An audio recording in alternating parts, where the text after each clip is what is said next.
Renato, boa noite. Boa noite. Por gentileza, uma avaliação do jogo e eu queria acrescentar a pergunta sobre o André. Por que da escalação do André?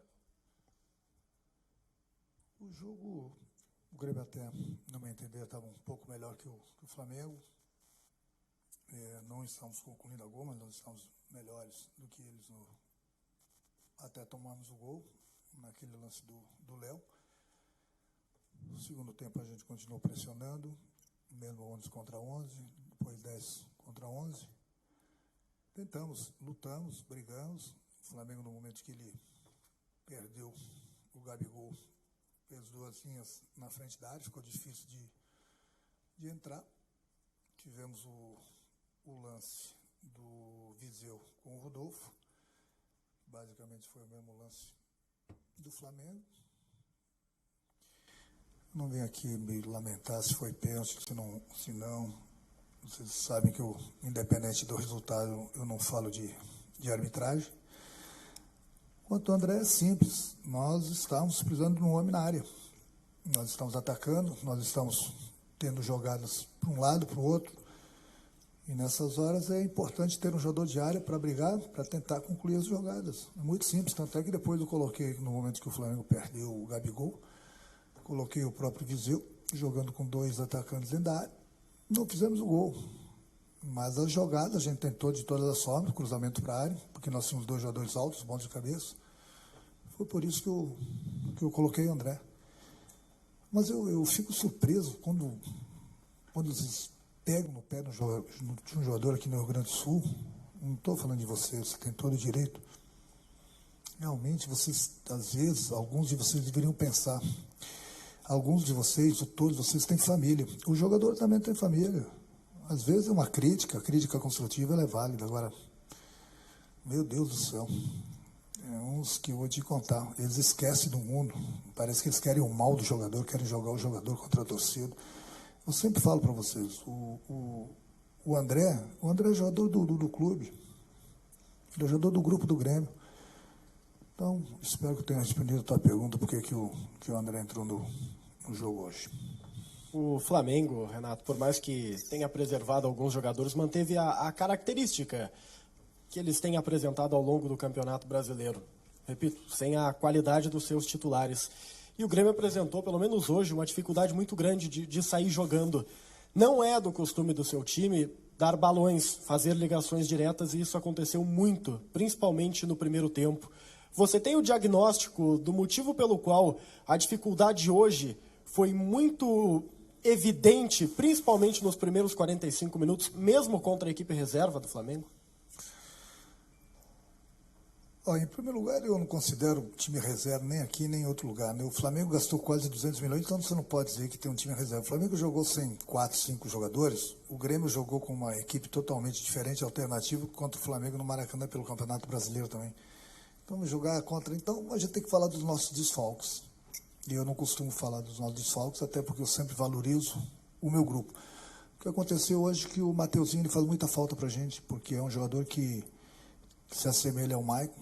São dois jogadores que têm uma qualidade muito grande na saída de bola. Eu coloquei o Michel, e aí vocês vão me perguntar por que não o Darlan?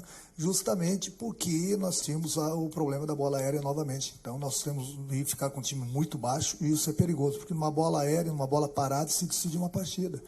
Então eu optei justamente pelo Michel, simplesmente por causa disso.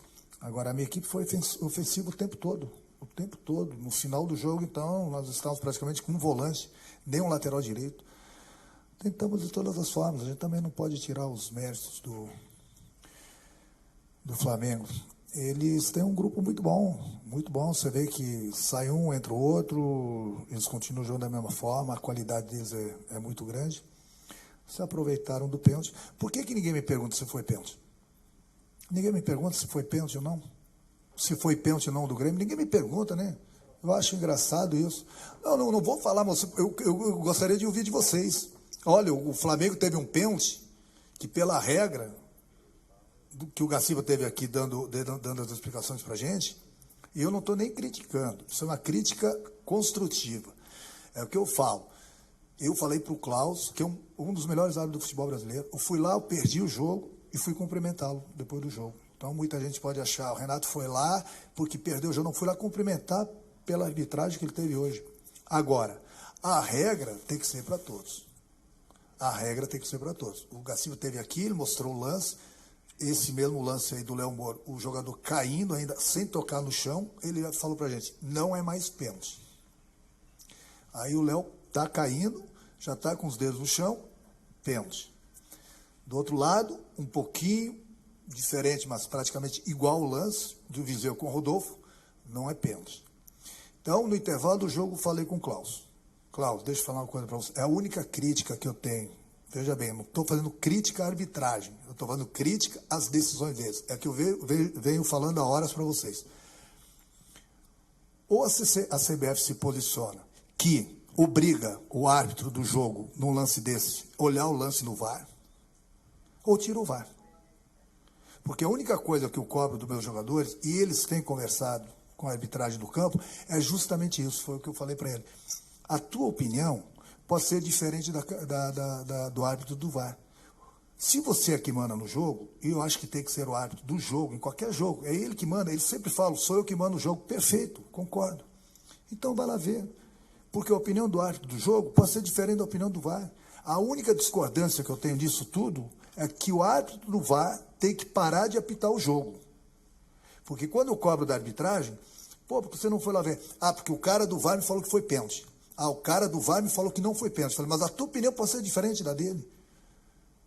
Simplesmente isso. É a única crítica que eu tenho contra a arbitragem do futebol brasileiro. Eu não estou aqui lamentando, não estou me queixando, pelo contrário, estou elogiando a equipe do Flamengo, apesar que a minha equipe foi guerreira, buscou de todas as formas, não conseguimos, tudo bem. Agora, eles precisam se decidir. O que é uma regra num jogo, se é a mesma regra do outro jogo. O que é uma regra para um árbitro, pode ser outra regra para outro árbitro. O VAR veio, tem nos ajudado bastante, tem ajudado bastante o futebol brasileiro. Eu mesmo já falei isso para o Gaciba, tenho elogiado a arbitragem, ele veio para ajudar e tem ajudado bastante. Falta uma coisinha outra para corrigir, principalmente isso. Tem que parar do cara do VAR falar, foi pênalti, não foi pênalti. Ele até pode dar a opinião dele. Agora, quem decide é o árbitro do jogo. Essa é a minha única queixa. Então, foi isso que eu cobrei do Klaus. Klaus, por que você não foi olhar no vídeo? Porque o árbitro do VAR me falou que foi pênalti. Mas a tua opinião pode ser diferente da dele. Aí ele falou, então não precisa de árbitro no jogo. A não ser que vocês não concordem comigo. É inacreditável. Ou o árbitro é obrigado a ver o lance na hora do pênalti e parar de confiar. Porque o cara do VAR, como árbitro do jogo, ele pode errar. Por que só vale a palavra do cara do VAR? Por que a opinião do árbitro do jogo não pode ser diferente da dele? Então, o Gaciba veio aqui, mostrou um lance. O cara caindo, com o braço ainda sem encostar no chão. Falou, pela nova regra, não é mais pênalti. Pênalti. Aí um lance quase parecido para a gente. Não é pênalti. Bom, então, gente. Então a CBF tem que se decidir aí com esse tal de VAR, que eu concordo com ele, mas tem que decidir o que é pênalti e o que não é pênalti. O que é pênalti para o Grêmio pode ser para o Flamengo, e vice-versa. Eu acho que a regra tem que ser a mesma para todos. Essa é a única bronca que eu tenho. A regra é para todos. Então, todos os árbitros têm que respeitar a regra. E o árbitro do jogo, já que é ele que apita, já que é ele que manda, que eu concordo, ele tem que ser obrigado a olhar o VAR. O cara do VAR tem que parar com isso, decidir o que é. O impedimento, tudo bem, ele não precisa ver. Agora, o pênalti, o árbitro do jogo, na minha opinião, ele tem que ser obrigado a, junto com o árbitro do vídeo, do VAR, olhar se foi ou não. Chega do cara do VAR apitar. Contra o Grêmio, tem um lance duvidoso, todos os árbitros vão lá no VAR olhar. A favor do Grêmio, o cara do VAR apita. É ou não é? Fica difícil. Renato, tu sempre falou com méritos que o Grêmio tem o melhor futebol do Brasil. Hoje o Flamengo é finalista da Libertadores, líder do Brasileiro, virtualmente campeão brasileiro. Hoje o Flamengo é o melhor futebol do Brasil. E sobre o resultado de hoje, 1 ponto a menos de diferença para o São Paulo. Isso te assusta em relação à vaga no G4? Não, hoje o Flamengo sim tem. O Flamengo não é hoje não. O Flamengo vem a horas tendo o melhor futebol do Brasil. O Grêmio já jogando muito bem. O Grêmio caiu um pouquinho nesse sentido. Mas aí a gente tem que botar na balança, né? O plantel do Flamengo com o plantel do Grêmio, né? Então, quando você sai ganhando, atropelando todo mundo, com jogadores de alto nível que o Flamengo tem. É lógico, na época eu falei que eram os 2 melhores times e continuo achando que são os 2 times que buscam a vitória. Eu gosto de ver o Flamengo jogar, gosto de ver o meu time jogar. São times que buscam a vitória o tempo todo. Essa é a minha opinião. Hoje o Flamengo, até pelo investimento que ele fez, pelo futebol que ele vem jogando, sim, tanto é que a prova está aí. Ele é o melhor time do Brasil, sim. Ele tem provado isso. Ninguém tira o título do brasileiro deles. Ninguém tira. Isso eu estou falando já há muito tempo. E a Libertadores está na final da Libertadores, onde tudo pode acontecer. Então, a gente precisa reconhecer, sim, os méritos do adversário. Outra pergunta sua foi? Não, a briga vai ser boa até o final, não é só com o São Paulo, não. É contra o Inter, contra o Corinthians. O importante é que a minha equipe, logo depois da desclassificação da Libertadores, nós jogamos 5 jogos, conseguimos 5 vitórias. Nós conseguimos ultrapassar as equipes que estavam na nossa frente, entramos no G4, mas isso não quer dizer, não garante o Grêmio no G4 para o ano que vem. Mas a gente até conseguiu, por incrível que pareça, uma certa gordurinha. Mas a gente sabe que a gente vai perder essa gordurinha daqui a pouco o Grêmio pode sair do G4, mas são 15 pontos que a gente vai disputar ainda. O importante é o final. Não é na curva, não é no meio da reta, é o importante é o final. O Grêmio pode sair do G4, pode voltar, pode não sair. Faltam 5 jogos, 5 jogos para todo mundo. Eu confio totalmente no meu grupo. Agora, isso não quer dizer que o Grêmio vai atropelar, vai ganhar todos os jogos. O objetivo é esse, a gente sair ganhando, mas os outros também querem. A briga é boa. O Grêmio está lá no G4. As outras equipes têm que brigar para entrar. O Grêmio, por enquanto, está lá. Renato, tu abriste a coletiva justificando a colocação de atacantes. Na realidade, tu terminou o jogo empilhando atacantes. E tu fosse um excelente atacante, né? Vamos colocar entre vírgulas, entre parênteses aí. E tu sempre dependeu de criadores, de quem pensasse o jogo.